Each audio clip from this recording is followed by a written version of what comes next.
Assalamualaikum warahmatullahi wabarakatuh. Selamat berjumpa anak-anakku kelas 10 MIPA yang Bapak cintai dan Bapak banggakan. Semoga kalian semuanya sehat walafiat. Amin ya rabbal alamin. Sebelum dimulai kegiatan ini, marilah kita awali dengan berdoa. Semoga dengan berdoa kita diberikan kemudahan, diberikan pemahaman, dan diberikan kelancaran di dalam mengikuti pembelajaran kali ini. Berdoa menurut agama masing-masing dimulai.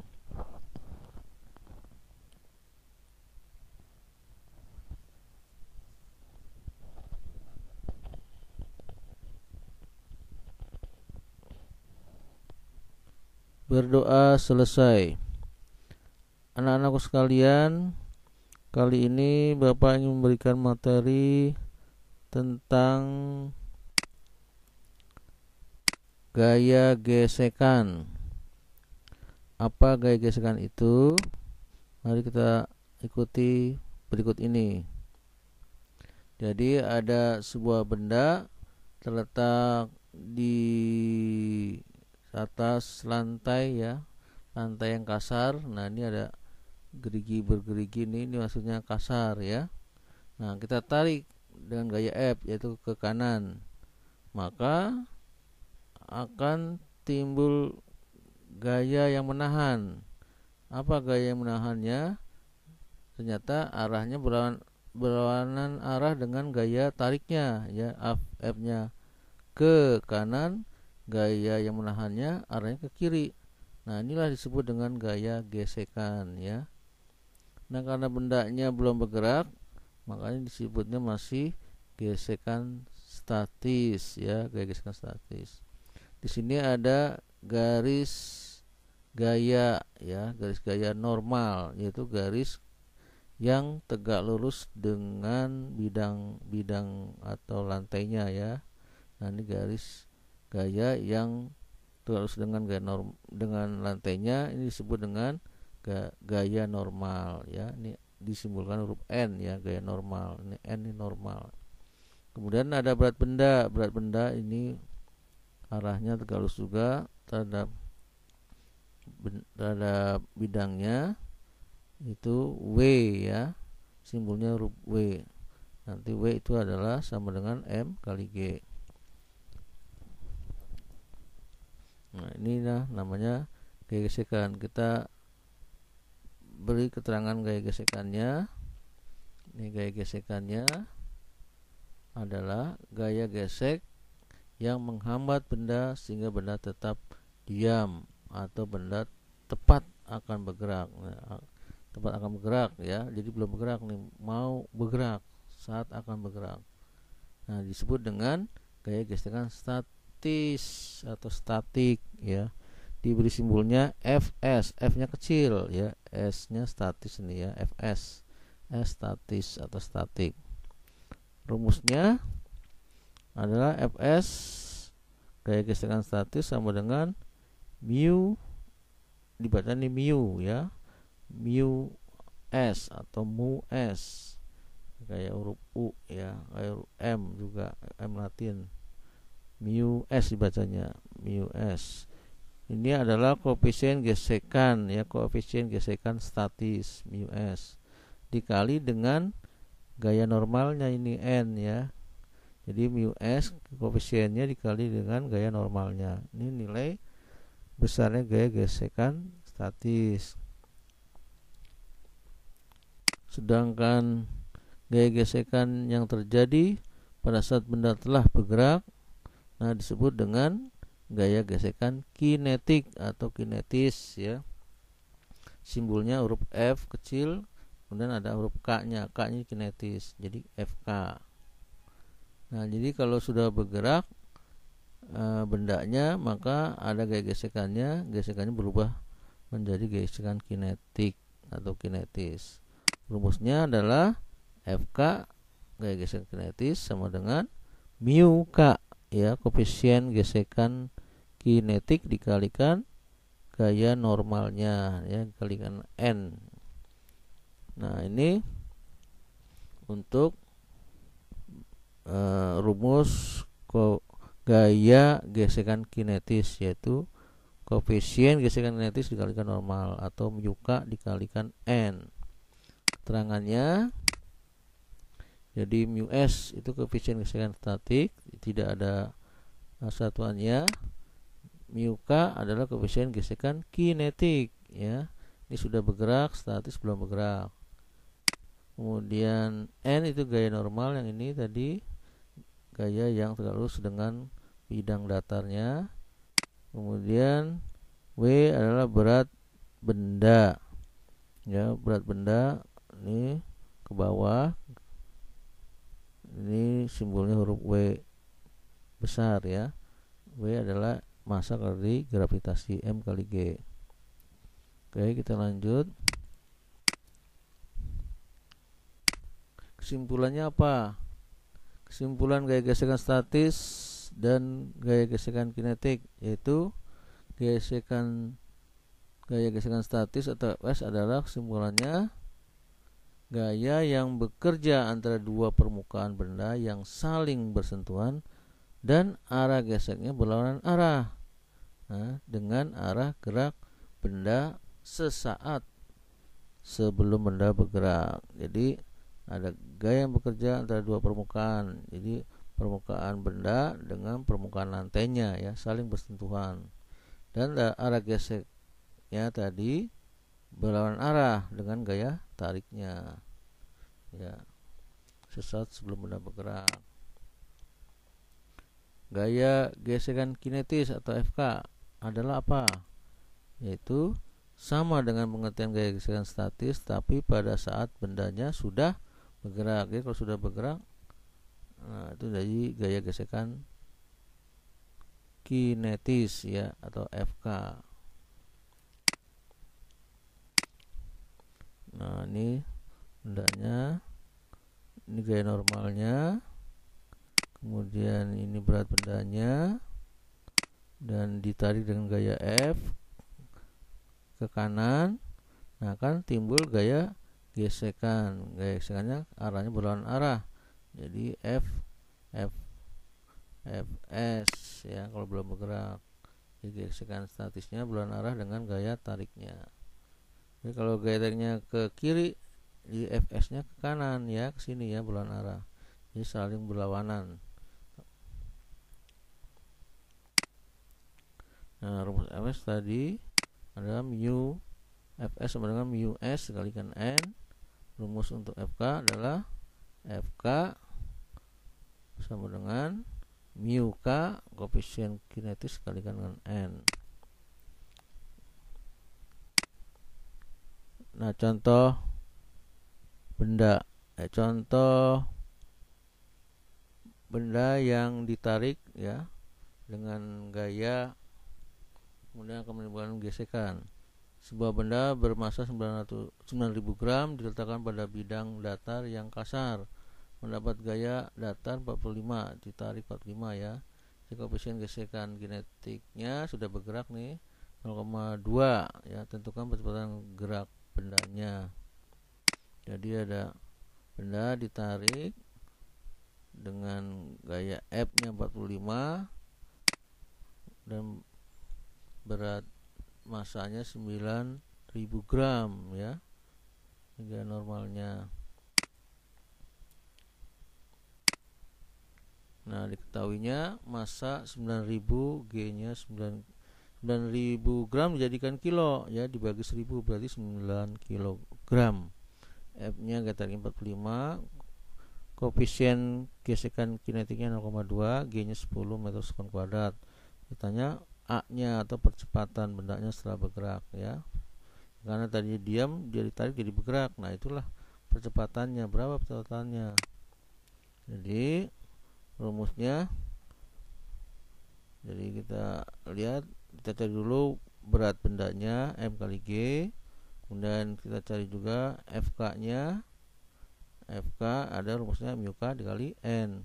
Kemudian kita cari ke rumus hukum 2 Newton ya, menggunakan hukum 2 Newton, sigma F sama dengan M dikali A.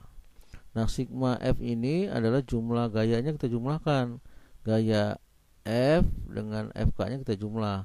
F nya kita ambil positif ke kanan ya, kemudian berlawanan arah kita ambil negatif. FK nya berlawanan arah jadi min ya, karena berlawanan arah dia. Jadi FK min FK, jadi berlawanan arah, sama dengan F kali A. Nah, cari dulu FK-nya dan beratnya ya. Cari dulu N dan FK. Berat itu sama dengan W sama dengan M kali G ya. Karena N sama dengan W, jadi berat dengan gaya normal itu sama nilainya, N kali W. Maka W ini kita ganti dengan huruf N ya, boleh. Nah, jadi N-nya sama dengan massa kali G, jadi 9 kali 10. Jadi 9 massa, G-nya percepatan gravitasinya 10, jadi 90 Newton.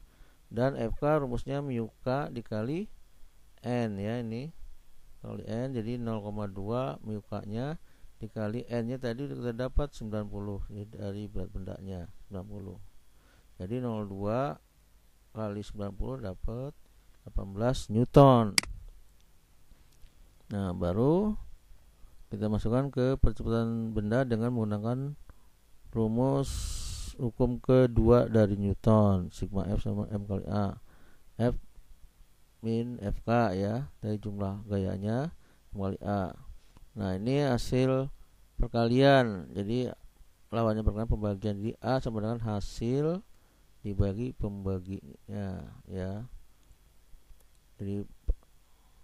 Jadi hasil yang hasilnya ini dibagi pengalinya M. Nah, kita masukkan nilainya. Jadi F-nya 45, FK-nya di sini berapa? 18 min 18 dibagi M 9. Jadi 45 kalau 18 27 bagi 9 dapat 3 meter kuadrat. Boleh dimasukkan langsung dari sini, boleh nih. 45 dikurangi 18 sama dengan massanya 9 dibagi A. A nya dicari, jadi A hasil dibagi pengalinya ya. Jadi kembali lagi ke sini, jadi 27. Jadi FK 45 dikurangi 18 jadi 27. Nah, ini M nya 9, jadi 27 bagi 9, jadi dapat 3 meter per sekon kuadrat ya. Dan kamu bisa pahami. Kita lanjut. Nah, hubungan antara grafik hubungan gaya F dengan gaya gesek atau F ya. Garis vertikal ini yang tegak lurus adalah gaya gesekannya 1 Newton, dan ini yang mendatar horizontal ini adalah gaya tariknya, huruf F kapital ya, 1 Newton. Pada saat ini ditarik 10 Newton, nah ini tetap 10 dengan 10. Tarik 20, ini tetap 20 dengan 20 ya. Ditarik dengan gaya 40, gesekannya 30, ditarik gesekannya juga 30 ya, gaya gesekannya. Pada saat 50 ini tetap 50. Nah, begitu sampai 60, nah ini sudah bergerak nih, sudah berubah, turun, gaya gesekannya turun, jadi turun menjadi 40 dia. Nah, dan 60 ini gesekan berubah jadi 40, ditarik lagi ke 80 ya, 80 tetap sama 40 juga ya. Ini sudah mendatar. Jadi pada saat ini sudah mencapai maksimal di angka 50, dia maksimal, kemudian ditarik lagi, tambah lagi gaya tariknya, dia akan turun gesekannya ya. Dan sudah bergerak. Kalau yang awal tadi masih statis ya, belum bergerak, bendanya sudah pada saat akan bergerak di gaya 50 Newton. Nah, ini menjadi turun 40 ya. Kita lanjut.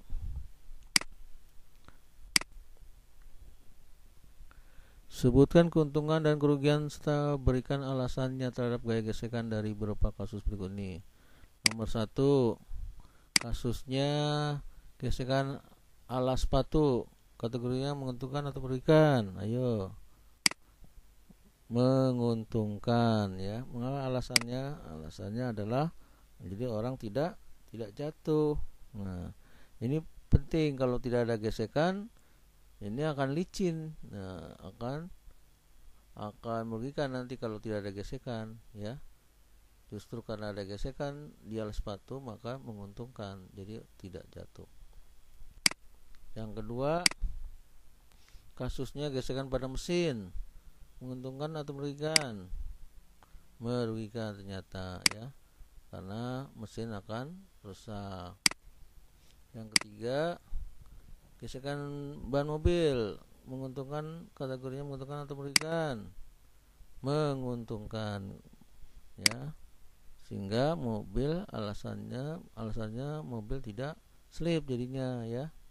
Nah, kalau tidak ada gesekan di ban mobil kan jadi licin, dia nggak ada gesekannya ya, jadi merugikan. Nah, mobil nanti akan terbalik ya, akan tergelincir, jatuh ya kalau tidak ada gesekan. Makanya ini penting, gesekan ban mobil tuh penting banget ya, karena dia menguntungkan supaya mobilnya tidak slip. Yang keempat, gesekan head radio tip. Nah, ini zaman dulu nih, sekarang sudah tidak ada radio tip lagi ya. Itu dulu namanya radio kaset namanya ya, yang pakai pita. Nah, itu menguntungkan merugikan? Ternyata menguntungkan, dia ada gesekan pada head radio tip. Nah, ini karena menguntungkan, alasannya menghasilkan bunyi ya. Yang kelima, gesekan pada rem kendaraan. Menguntungkan apa merugikan? Ternyata menguntungkan ya. Nah, karena menjaga keselamatan. Jadi kalau gesekan pada rem ini kendaraan tidak ada, itu istilahnya di remnya blong ya. Jadi akan rugi dia kalau ini tidak ada gesekan ya, jadi blong remnya. Kan nanti selamat kendaraannya. Nah, ini akan terjadi kecelakaan ya kalau tidak ada gesekan pada rem. Jadi sangat penting sekali ya, gesekan pada rem ini kendaraan ini penting banget ya, karena menguntungkan supaya mobilnya selamat, tidak terjadi tabrakan. 6, gesekan mur baut. Ini menguntungkan atau merugikan? Ternyata menguntungkan ya, karena ini tujuannya untuk mengencangkan benda yang diikat ya. Kalau tidak ada gesekan, ini jadi istilahnya dol ya, dol. Jadi ikatannya tidak kuat ya. Jadi merugikan dia kalau tidak ada gesekan. Karena ada gesekan pada mur baut maka menguntungkan. 7, gesekan poros roda gear. Nah, ini ternyata merugikan, gesekan pada roda gear, karena roda gear lama-lama jadi rusak atau aus ya. 8, gesekan pensil. Merugikan ya. Mengapa? Lama-lama pensilnya menjadi habis. Nah, pendek ya, habis. 9, gesekan pada penghapus. Merugikan atau menguntungkan? Merugikan juga, karena lama-lama penghapusnya akan habis. 10, gesekan angin pada kendaraan. Merugikan? Merugikan, karena menghambat dari laju kendaraan ya. Jadi kalau ada angin, kita mau melaju ke depan, ini terhambat oleh angin ya, jadi merugikan gesekan pada angin pada kendaraan ya.